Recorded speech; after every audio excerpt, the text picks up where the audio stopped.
Cette histoire de 5 minutes va changer votre vie. Avez-vous déjà eu l'impression de grimper une échelle pour finalement réaliser qu'elle était appuyée contre le mauvais mur? Voici l'histoire d'un homme qui avait tout ce qu'il croyait vouloir et qui, en perdant tout, a trouvé ce dont il avait réellement besoin. Toute la vie de Kwame Adebayo était bâtie sur des chiffres. Kwame mesurait sa valeur personnelle à la taille de son compte en banque. Ses amis étaient son réseau. Sa vie se facturait en intervalles de 6 minutes.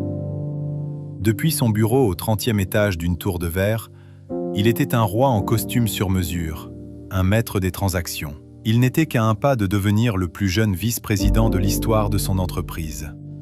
Son monde n'était qu'un vacarme incessant de téléphones qui sonnent et d'écrans boursiers clignotants. Et il était complètement, désespérément vide. Il n'avait pas de conversation. Il avait des transactions. Les gens étaient soit des atouts, soit des passifs.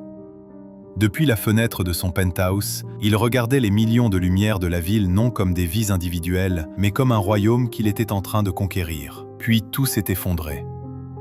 Ce n'était pas une chute lente, c'était brutal, violent, sans préavis. Un marché qui se retourne, un deal qui explose, un scandale qui avait besoin d'un coupable. En une semaine, le nom de Kwame passa de symbole de réussite à exemple à ne surtout pas suivre. Les mêmes hommes à qui il avait fait gagner des millions l'ont abandonné. Le penthouse, la voiture, le salaire, tout avait disparu. Son téléphone, autrefois en perpétuelle vibration, devint silencieux. Il avait grimpé si haut qu'il n'avait jamais pensé à la chute. Maintenant, en observant la ville, les lumières semblaient se moquer de lui. Pour la première fois, tous les chiffres de la vie de Kwame donnaient 0. Ruiné et humilié, Kwame prit un emploi qu'il n'aurait jamais imaginé. Un poste payé à l'heure dans une petite boulangerie familiale. Sa nouvelle tenue n'était plus un costume, mais un tablier légèrement poudré de farine. Son nouveau bureau n'était plus une salle de marché, mais une cuisine chaude qui sentait le pain frais. Son patron, Baba Ousmane Sow, aux yeux doux et au visage façonné par des années de travail, ne demanda rien sur son passé.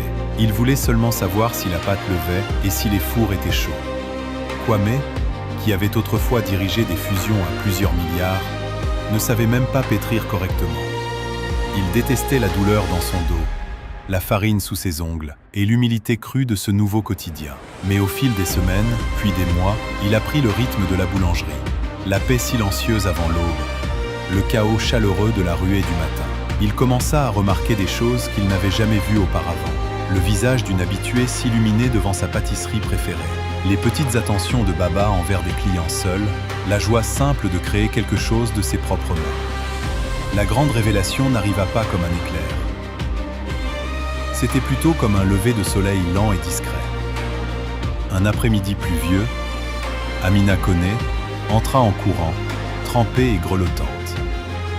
Elle acheta une simple miche de pain. En payant, elle le regarda droit dans les yeux et dit « Merci, je passais une journée terrible. Et c'est la seule bonne chose qui me soit arrivée aujourd'hui. » Sa gratitude simple le frappa plus fort que n'importe quel bonus à 7 chiffres.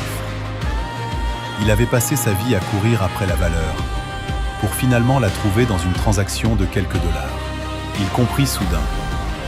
Baba ne faisait pas que cuire du pain. Il nourrissait la diaspora ouest-africaine et à travers elle, toute la communauté locale, créant de minuscules moments de chaleur et de connexion. C'était ça, son véritable profit. L'ambition de Kwame n'avait pas disparu. Elle avait changé de direction. Il restait un homme de chiffres, mais les chiffres n'étaient plus les mêmes. Combien de personnes il pouvait nourrir? Combien de pains invendus pouvaient partir au foyer d'accueil? Combien d'adolescents afro-descendants du quartier il pouvait embaucher pour leur offrir une seconde chance? Il mit ses anciennes compétences au service d'une nouvelle vision. Il aida Baba à obtenir un prêt pour agrandir la boulangerie, pas pour en faire une chaîne impersonnelle, mais pour ouvrir un deuxième fournil, juste dans le quartier voisin. La boulangerie grandit, sans jamais perdre son âme. Kwame ne retrouva jamais ses millions. Il ne remit jamais un costume sur mesure pour aller travailler. Mais sa vie était plus riche qu'il ne l'aurait jamais imaginé.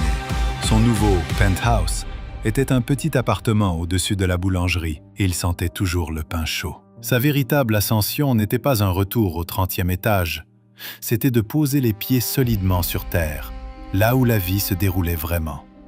Il apprit que la réussite ne dépend pas de la hauteur que l'on atteint, mais du nombre de personnes que l'on aide à se relever en chemin. Kwame réalisa enfin que l'échelle qu'il avait passé sa vie à grimper était appuyée contre le mauvais mur. Il trouva sa véritable vocation non pas dans une salle de réunion, mais dans une boulangerie. Non pas dans ce qu'il pouvait acquérir, mais dans ce qu'il pouvait offrir. Alors, posez-vous la question. L'échelle que vous grimpez aujourd'hui, est-elle appuyée contre le bon mur? Si cette histoire vous a touché, partagez-la avec quelqu'un qui doit l'entendre et abonnez-vous pour plus d'histoires qui font réfléchir.